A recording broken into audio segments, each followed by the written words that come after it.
middle of the structural mechanics lesson. This lesson lasts approximately 6 hours and it is divided into 6 recordings. Each recording lasts approximately 1 hour. Please use this to plan ahead for your study schedule. Right now, this is the third recording where we're going to cover the concepts of shear and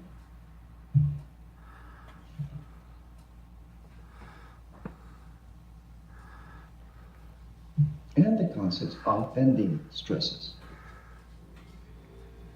So let's get started right away.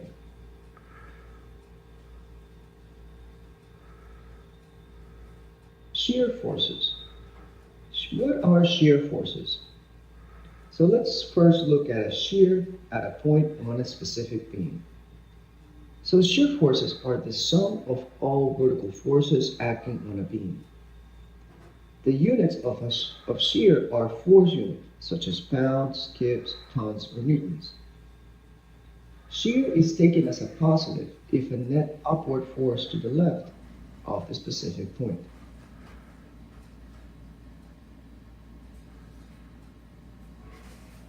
And shear is represented by the letter V. As here we can see the sum of all the forces at that specific point will be equal to the shear. And this is equation 44.24 of CERN.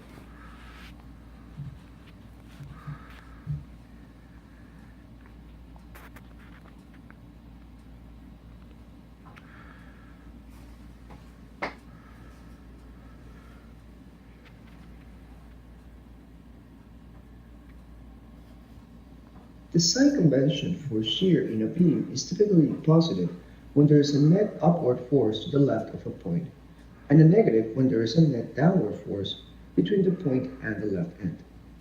Now, shear is not the same as shear stress, since the area of the object is not being considered. Equation 44.24 of CERN is a generalized equation for shear. It makes more sense once a shear diagram is sketched. In essence, whenever a vertical load is applied to a beam, the shear changes at that point by amount of the load applied at that point.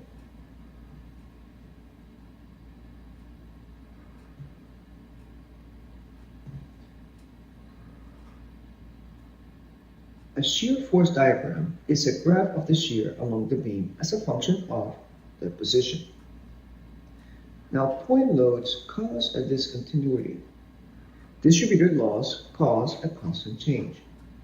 Now, to draw the diagram, the first thing you have to do is to calculate the shear force at locations where there is a change in force. Then the second step is to plot the shears along the beam. It is convenient to describe the shear function graphically.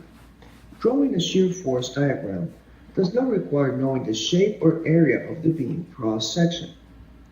Reactions are really an applied load to a beam, so they can be treated similarly to applied loads.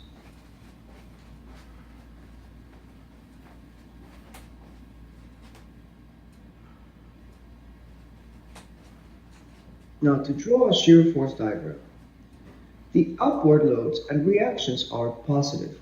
All loads that point up are positive. Uniformly distributed loads create a straight sloping line. The shear diagram is straight and horizontal between concentrated loads. The shear is a vertical line at points of concentrated loads.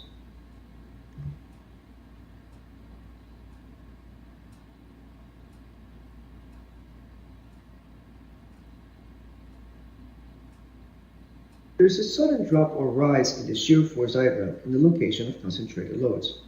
An easy way to draw a shear diagram is to start at the left end of the beam and move a pencil along the beam. Whenever a vertical load is found, move the pencil in the direction of the load to the scale of the load. The pencil should end up on the beam at the end of the beam, because the resulting shear should be zero. Distributed loads can be drawn similarly to point loads, but they change gradually over the length to which the load is applied.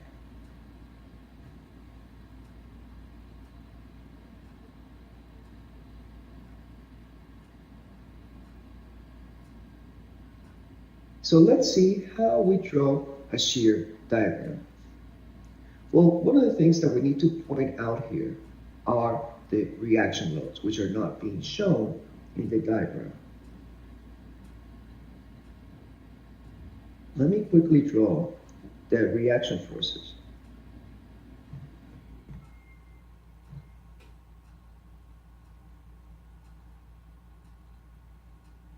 Now, there are no horizontal reactions because there are no horizontal forces in that pin connection. Now we know on the roller, we only have a vertical component, correct? Furthermore, if there were any horizontal reactions, we wouldn't plot them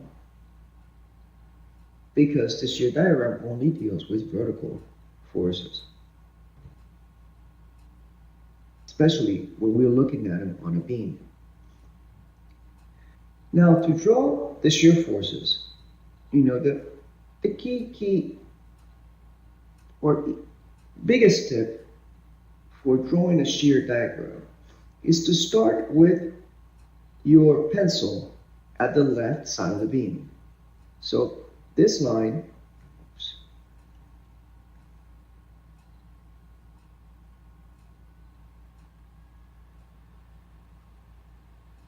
this line is going to represent our beam. And it is also our zero axis when it comes to the shear. I'm going to use a little bit of a different color here. Let's use that. Now, we start with our pencil. I'm going to put my pointer on so you can see it. We start with our pencil on the left side of the beam. Now, the first force that we encounter is a reaction force that is vertically going up. It's an upward force. Now, let's say we've gone through the calculations and we know the amount of each force. So we know this force and we start slowly sketching it going up. Then that sketch remains constant. We just draw a parallel line until we encounter. See, I'm not the best at drawing. Perhaps I'm just going to use straight line figures.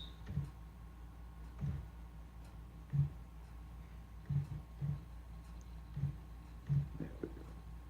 So we draw up, and then we draw a parallel line until we hit our next force. Now, what is this force doing? This is a distributed load. So the distributed load will increase linearly until the total sum of this distributed load. So we use a linear increase, and what that requires is basically we're drawing almost like a triangular shape, right? Until we get to the end of the load. Now there are no more loads, so what happens? Then our cursor just keeps going straight until we find our next load. So what happens at this point? We have a vertical upward force. So we need to draw a line upward. And we're drawing it at a scale, right? That we're matching the scale matches the total force on this reaction.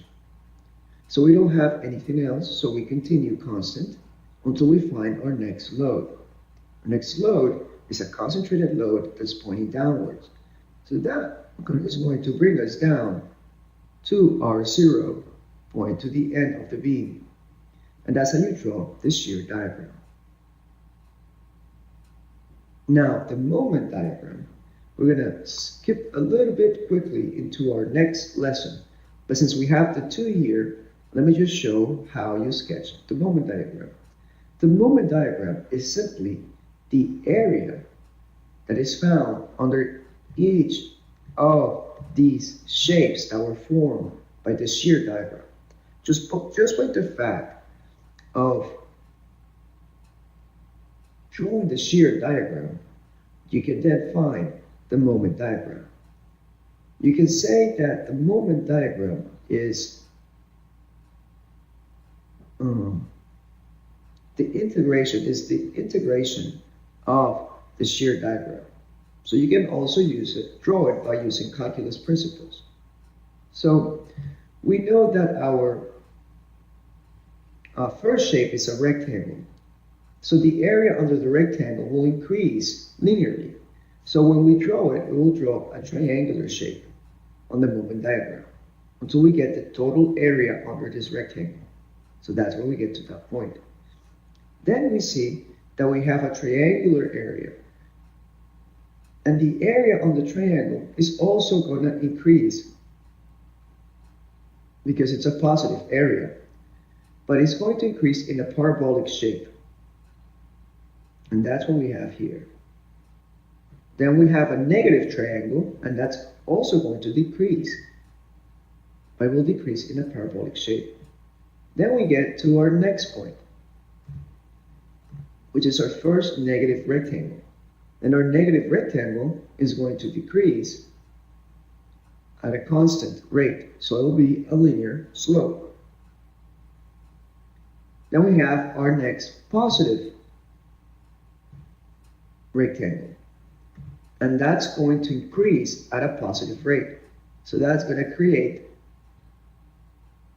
a positive slope, which will bring us back to our 0 point. Now, the reason why we always end up at 0, both at the beginning and at the end of our beam for this year, and at the beginning and at the end of our beam for a moment, is because this beam is static, it's not moving.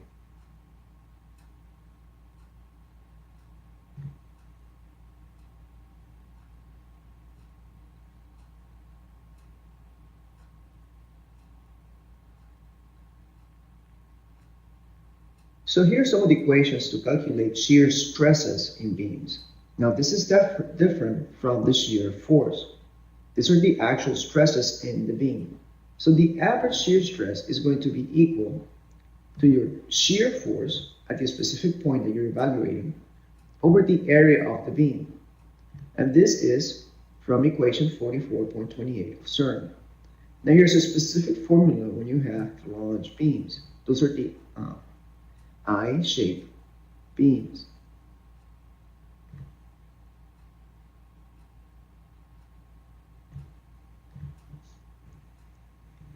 The average shear stress experienced at a point along the length of the beam depends on the shear force at that point and the total area, cross-sectional area, at that point of the beam. Shear stress is generally not the limiting factor in design. However, it often controls the design in wood, masonry, and concrete beams, and in thin tubes, as it is limited by code. A tricky part of an exam problem is finding the minimum size of a beam. It is always a good idea to perform a quick shear check and a deflection check when required.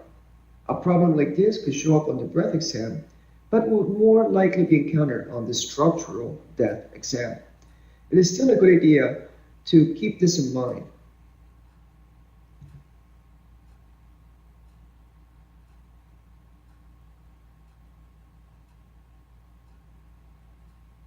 So now, let me zoom into this formula, the one that you find the shear stress for a flange beam.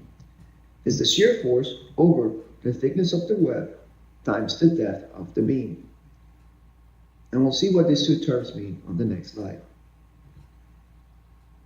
Here's the thickness of the web, and here's the depth of the beam. So a flange beam is simply a beam that has two flanges, top and at the bottom. So it also can be called an I-shaped beam.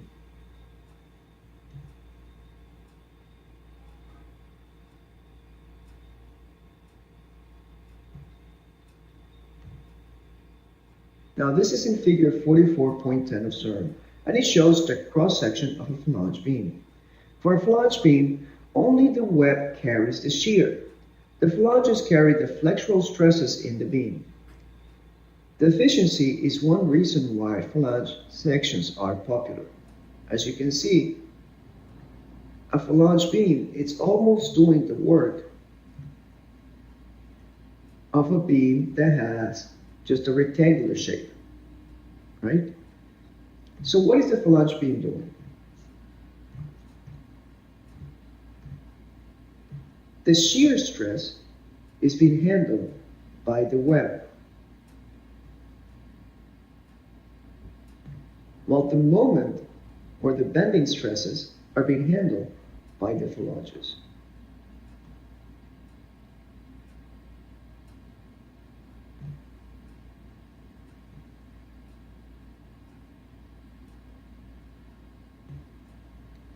Now here we see an equation 44.30 and 44.31 of CERN. Let me zoom in a little bit more. And they provide us with the shear stress distribution in a beam that doesn't have a uniform cross section.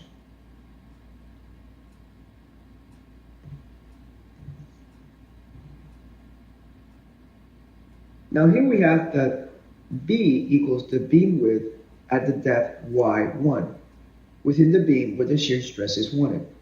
I equals the beam's centroidal moment of inertia, which can be found through section 42.5, where you can get a little bit more information on the beam's centroidal moment of inertia.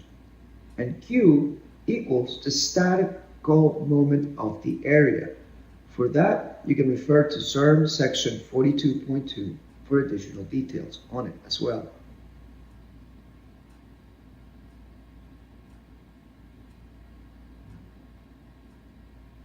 Now here you see the shear stress distribution within a rectangular beam.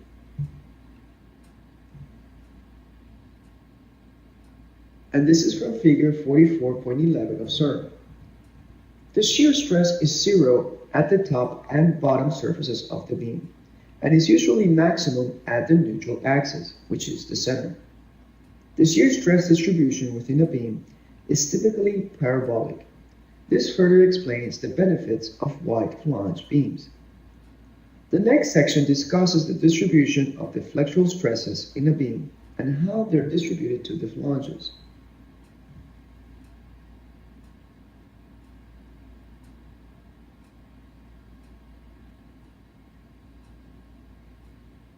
Now the maximum shear stress. We have the formulas 44.33 through 44.35 in CERN.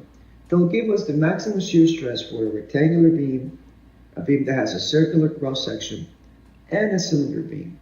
So let me zoom in a little bit more so you can see the details for these equations. For a hollow cylinder used as a beam, the maximum shear stress occurs at the plane of the neutral axis. The maximum shear stress in a rectangular beam is going to be 50% higher than the average shear stress. These equations show how the first and second moments of area cancel out for common shapes. As a result, these equations will work to solve many of the problems within the exam.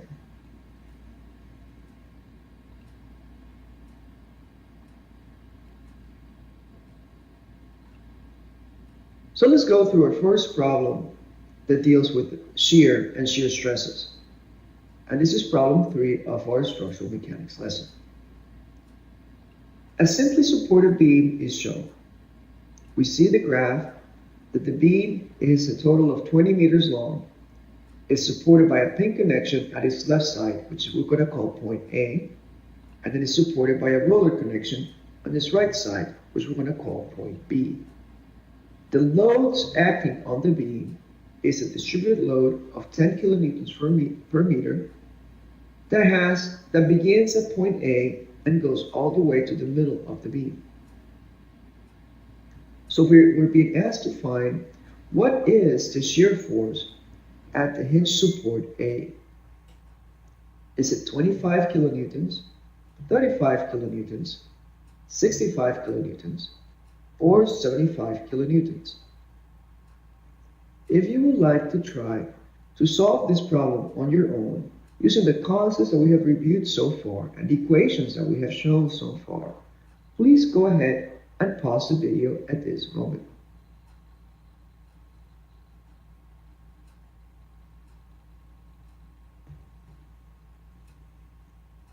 Now, this type of problem that we see here is a very common type of problem in the breadth portion of the exam.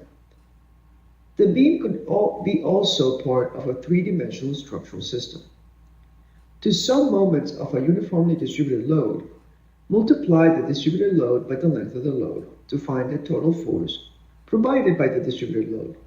Finally, Multiply the total force of the distributed load by the distance from the centroid of the distributed load to the point about which the moments are being summed, which can be the midpoint of the load in a uniformly distributed load.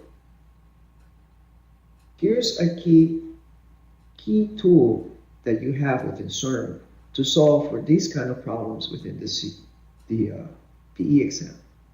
Appendix 43A will provide you with the centroids and the areas under the curve for other shapes of load distributions. Because in the exam, you may not only have a uniformly distributed load, you may have a distributed load that has the shape of a triangle, a distributed load that has the shape of a semicircle, and many, many other shapes. And you can find the centroids and the areas for those shapes on Appendix 43.A of CERN.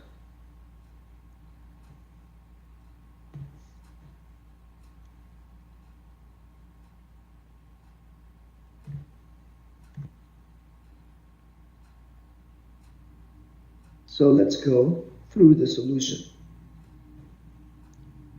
Now, there are no horizontal forces that act on the beam. So there will be no horizontal reaction at support A. So even though support A is a pin connection, because there are no horizontal forces acting on the beam, it will act as a roller connection, but it only will have a vertical reaction. Now, note how right from the get-go on this problem, we start by reviewing a key concept in structural mechanics. Note why this type of problem is likely to be tested on the exam, because right from the get-go, you need to be aware that there are no horizontal reactions at the pin support, because there are no horizontal forces acting on the beam. Now, the reaction forces will be simply two vertical forces at supports A and B, and we can name them resultant A and resultant B, or reaction A and reaction B. Now, the beam has to be in equilibrium. So to maintain that, the moment at support B has to be 0. And we're calculating the moment at support B so that we can find the reaction at support A.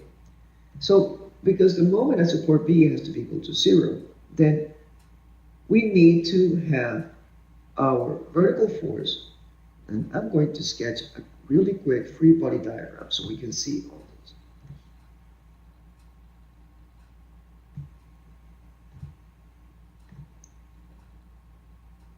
So here we have our beam. Here we have our reaction force at A, and here we have our reaction force at B, and here we have our distributed load, which we're going to convert into a concentrated load by doing the following. Our uniformly distributed load that acts on the beam, it's uniformly distributed over 10 meters, and it has a force that is 10 kilonewtons per meter. So the total force acting on the beam is going to be 10 kilonewtons per meter times 10 meters, because that's the length to which this uniformly distributed load is acting. You can also see it this way. The equivalent concentrated load of this uniformly distributed load is going to equal to the sum of the area of this distributed load. So you can see the height is 10 kilonewtons per meter, and the width is 10 meters, or the length is 10 meters.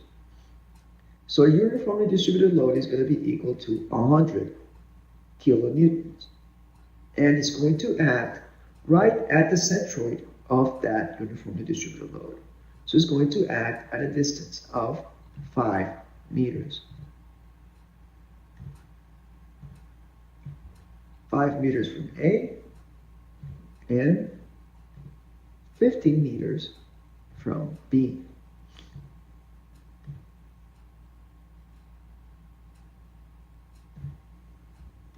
And this equals to 100 kilonewtons, because it is 10 kilonewtons per meter times 10 meters.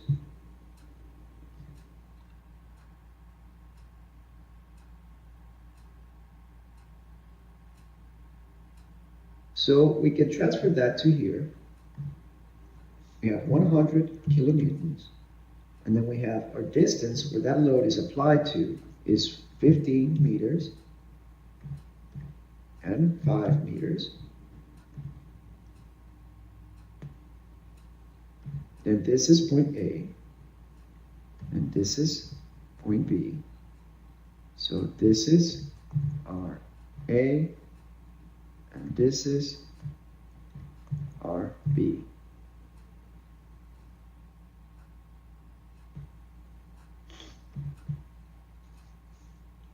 So to find the moments about our point B, we're going to find the moments about this point.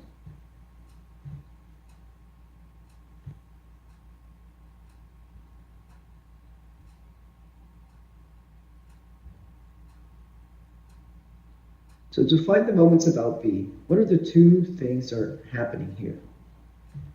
First, we have, well, we can start with the forces furthest away from the moment. So we follow the equation. So we have a resultant force at A that is 20 meters, 5 plus 15, away from B. Because that force is going upward, it is a positive moment based on our convention of clockwise means positive. So we put that in, RA times 20 meters. Then the next force that we have is pointing downwards. So that's going to be a negative. So that's why we put the negative here. And that is acting 15 meters away from B. So that's why we see the 15 meters here. And that equals to 100 kilonewtons, which we already solved that equals to 10 kilonewtons per meter times 10 meters, because that's a uniformly distributed load. And then we have an equation that we can isolate and solve for RA. So we take out RA and then we solve for RA, and it's going to be equal to 75 kilonewtons. Now, the internal shear force at any point in the beam is the resultant vertical force from either side of the beam at that point. So for point A, the only vertical force from the left is the support reaction. So the shear force at that support is the same as the reaction of 75 kilonewtons. See, this question is being a little bit tricky in testing that second little small concept that is asking us to what is the shear force at the hinge support A. Now we know that the shear force equals to the sum of all the vertical forces at a given point. Now, because at the pin connection point A, there is only one vertical force, which is the resultant force, then our shear force at point A equals the resultant force. That is also what the problem is testing to see if you can recognize. Now, even though it may help you to see the shear stresses on the beam if we draw a shear stress diagram, developing a shear stress diagram for this problem is not necessary to solve it. And sometimes we get into the mechanics of just doing them, and this may take time from, solving other problems. Now, I'm going to sketch a quick shear stress diagram just for illustration purposes, but please note, you do not need to go through this additional effort to solve for this problem. So here we have our beam on our shear stress diagram. And that, of course, represents our 0 point. So we start from the left, and we have a vertical load being applied up. Then we have a uniformly distributed load. It is 10 kilonewtons per meter, and that is going down. Before I do that, let me quickly sketch the uniform distributed load here.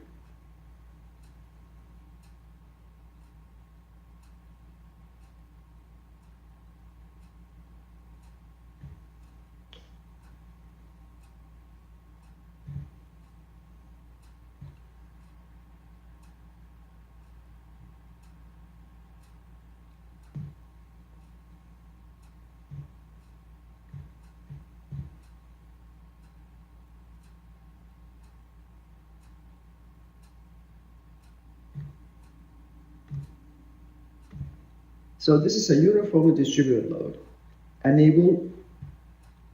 it's pointing downward, so it's going to have a negative downward slope. Until this point.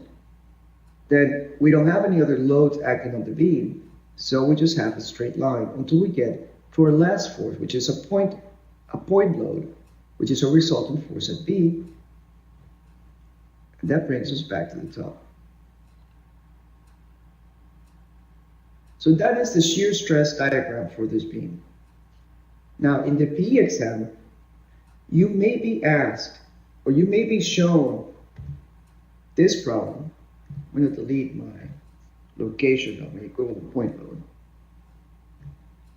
So you may be shown this problem and shown a few different shear stress diagrams, and being asked to identify which one is the correct shear stress diagram for this beam. Now for those kind of problems, it may work that you do not need to solve for any of the mathematical numbers shown in the problem. Or even the problem may not even show them. It's just trying to see if you can identify how you will draw a shear stress diagram based on the shapes and the connections shown in that beam. And that's one of the other ways that the NCS can test you on the P exam, because I have seen those problems show up every now and then.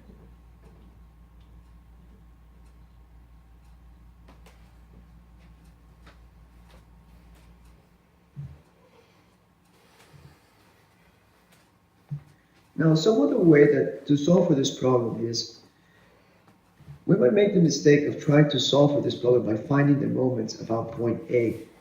But that will just take longer, because we'll then find the resultant force in B. And then we'll have to subtract the resultant force of B from the 100 kilonewtons to get the resultant force at A. So once you practice a few of these problems, we'll quickly start to finding from which way you need to pivot to find the force that you're being asked to. So typically, if you're trying to find the force at one point, it serves to calculate the moment about the point where you have another unknown force. That way, you limit your unknowns. See, when you calculate the moment about a specific point, you don't need to consider any of the forces acting on that specific point. So that is a technique that you can use to eliminate the unknowns that you have on the problem and quickly jump into finding the force that you're being asked to find.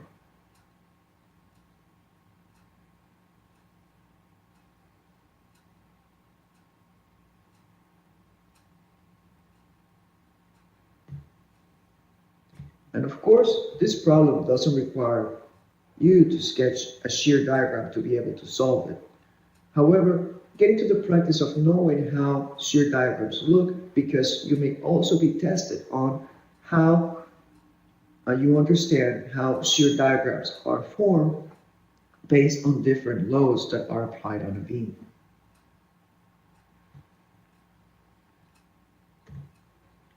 So now we are to the second concept for this third lesson. We're going to talk about bending. We're going to look at bending moments and bending stresses.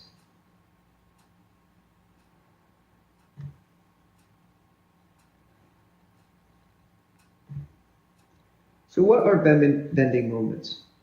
Well, we've already kind of looked at moments at a given point. So the total bending moment acting on an object, and is the force acting at an arm of distance. And you can see that is a couple of moments. So let's look at equation 44.25 of CERN. Now, the bending moment is going to be the sum of the forces times the arm distance and the sum of any moments being acting on the beam.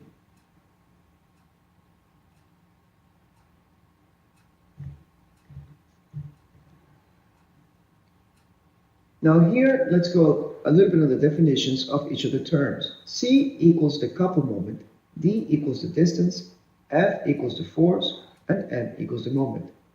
For a beam, the moment is going to be the algebraic sum of all moments and couples located between the investigation point and one of the beam ends. As with shear, the number of calculations needed to find the moment can be minimized through careful choice of the end of the beam.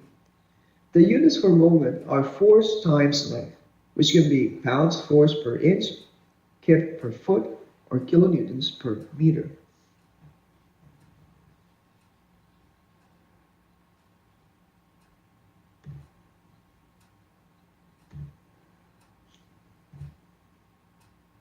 So what is the notation that we use to determine what is a positive or a negative moment? Now, a positive moment is the upper surface of the beam is in compression and the lower surface of the beam is in tension. And see the example shown here on figure 44.12 of CERN. Now, for a positive moment, since the beam ends are higher than the midpoint, it is commonly said that a positive moment will make the beam smile. See, that is the cute part of structural engineering. A positive moment will make your beam smile. Now, the dashed line shown in the figure is neutral. It won't be either in tension or compression. Think of it as a transition zone between compression and tension, so that will be neutral. This is similar to the behavior of truss cords. The top cord will be in compression and the bottom cord will be in tension. This key concept that you see illustrated here on the beam can save you quite a bit of time when you're evaluating trusses if you realize that the majority of your cords will be on compression. Your top cords will be on compression, while the bottom cords will be in tension.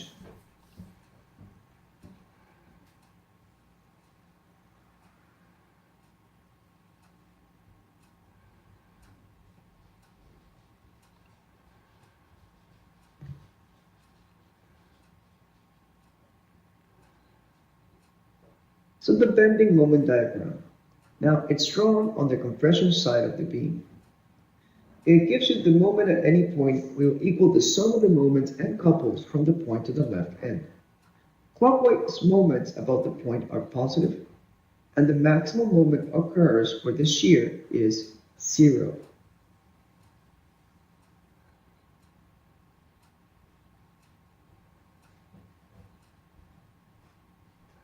So here we see our shear and bending stress diagram.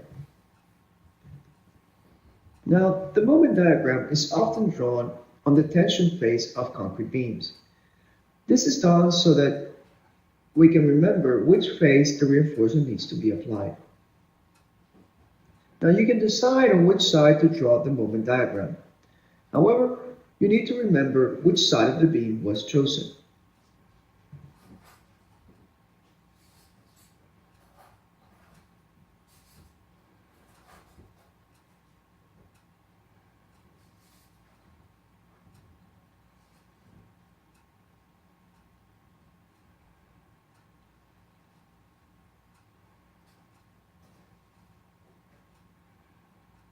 Now here we see the overall shear and moment diagrams. Note the relationship between the moment and shear.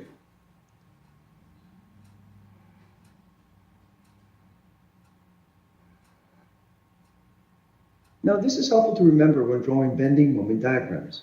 A constant shear results in a sloping moment diagram, and if the shear is positive, then the moment line has a positive slope. If a constant moment is applied along the beam, the shear does not change at that point, but the moment does change. Exam problems may ask you to choose the appropriate shear and or bending moment diagram's behavior. So you should become familiar with how different loading and boundary conditions, the boundary conditions are like your supports, right, on your beam ends, can affect the overall shear and bending moment diagrams. So here are your overall boundary conditions. We have a fixed end boundary condition, then you have a constant moment and shear. If you have a free end condition, you have no moment or shear. If you have a pin end condition, you have no moment change, but you can have flexure at the pin, and you do have shear. You have a hinge boundary condition. You have no moment, but can transfer shear. Now, the moment must be zero, but the shear does not have to be zero at a hinge connection.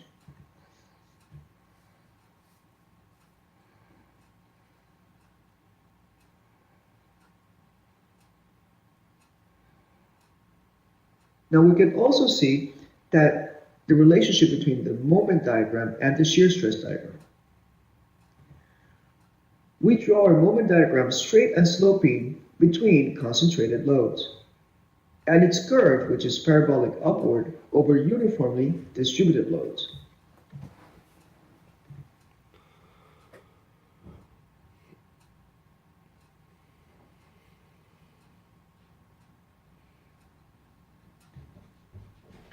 Bending stresses. Bending moments induce normal stresses on beams. Positive moments cause the upper fibers to compress and the lower fibers to stretch. Positive moments cause the upper fibers to compress and the lower fibers to stretch. This is another way to say that positive moments will make your beam smile. There is no normal stress along a horizontal plane passing through the centroid of the cross-section. So if you're asked a conceptual problem in the P exam and you're shown a beam that is going to have a positive moment, for example, a point load in the center, that will make the beam smile, correct? And the concept problem may ask you to find what is the stress or what is the normal stress at the center of that beam.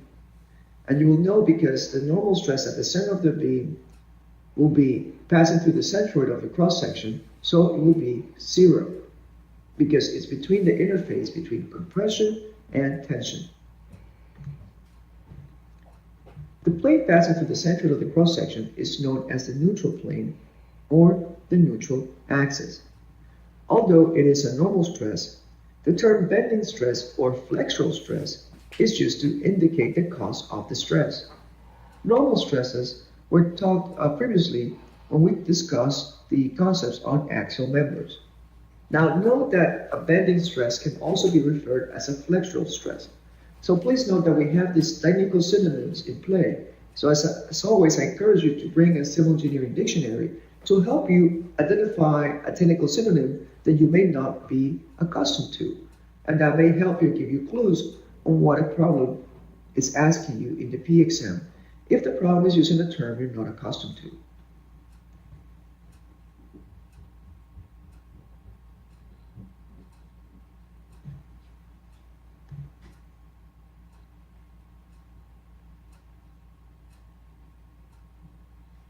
Now, bending stresses vary with the location or the depth in the beam. Now, the bending stress is going to be zero at the neutral axis and increases linearly with distance. We can see that through the graph on figure 44.13 of CERN, and we can also kind of infer that from the relationships shown on equation 44.36 of CERN, where I sub c equals the centroidal moment of inertia of the beam's cross-section, which is typically shown as b times height to the cube, the width times the height to the cube over 12 for rectangles. And it can be calculated or looked up in a table for more complex shapes. M is going to equal the bending moment. The negative sign in equation 44.36 is required because the convention that compression is negative is commonly omitted. However, you should be aware which side of the beam is in compression or tension if the negative sign is dropped. The centroidal moment of inertia for other cross-sections can be found in Appendix 42A of CERN.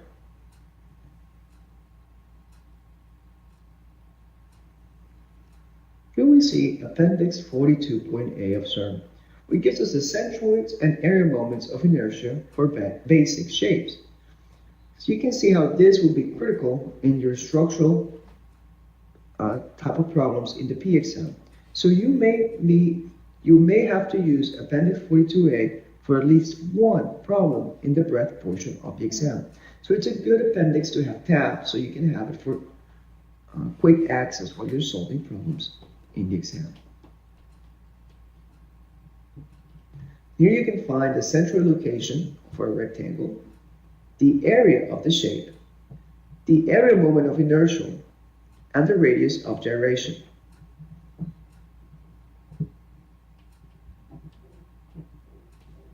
The same for a triangular area, for a trapezoidal area, for a circular area,